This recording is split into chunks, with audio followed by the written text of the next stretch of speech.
আসসালামু আলাইকুম ভিউয়ার্স, কেমন আছেন সবাই? আশা করি ভালোই আছেন। আপনারা হয়তো অনেকেই জানেন না যে আমার একটা ছোট্ট মাছে অ্যাকোরিয়াম আছে। মানুষের তো অনেক ধরনের শখ থাকে, ঠিক আমারও অনেক শখ আছে, কিন্তু আমার এরকম গাড়ি বাড়ির কোনো শখ নাই। আমার ইচ্ছা যে আমার একটা বাড়ি হবে, সেখানে আমি শাকসবজি নিজে খাবো এবং হাঁস মুরগি যা কিছু আছে সব নিজে তৈরি করে খাবো, এবং পাশাপাশি মাছ চাষ করার ইচ্ছা আছে এবং বিদেশি মাছ করার খুব ইচ্ছা।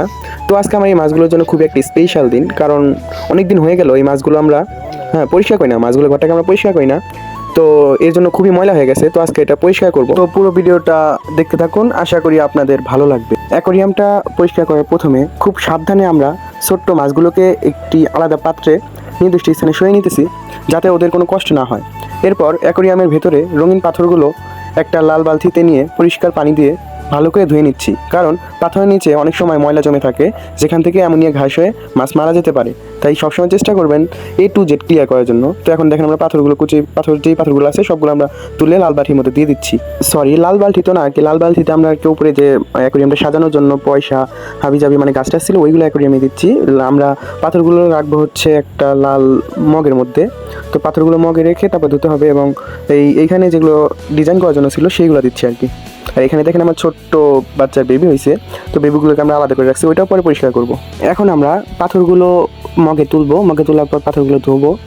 ধোয়ার পর পাথর ধোয়া শেষ। এখন কাচের ছোট্ট অ্যাকোরিয়ামটা ভালোভাবে মুছে নিয়ে ধোয়া পাথরগুলো নিচে বিছিয়ে দিচ্ছি।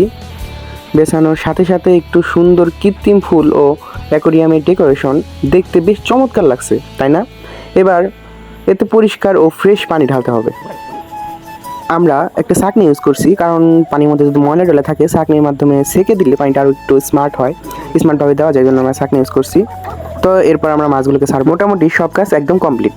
এখন আমাদের মাছগুলোকে তাদের পুরনো কিন্তু একদম নতুনের মতো ঝকঝকে ঘর ফিরিয়ে দিচ্ছি। পানির নিচে ওদের এই নতুন সাজ দেখলে কার না মন জোড়ায় বলুন? তো বন্ধুরা, আমাদের আজকের এই ছোট্ট মাছের ব্লগটি আপনাদের কেমন লাগলো তা অবশ্যই কমেন্ট করে জানাবেন। ভিডিওটি ভালো লাগলে একটি লাইক করে চ্যানেলটি সাবস্ক্রাইব করে আমাদের সাথেই থাকবেন। আরও ভিডিও পেতে চাইলে অবশ্যই আমাদের চ্যানেলটি সাবস্ক্রাইব করতে হবে, কারণ আমার এই শখের জিনিসগুলো আপনাদের সাথে শেয়ার করব এবং সেগুলো আপনারা সহজেই দেখতে পারবেন। সকলেই ভালো থাকবেন, সুস্থ থাকবেন। আসসালামু আলাইকুম ওয়া রাহমাতুল্লাহ। আল্লাহ হাফেজ।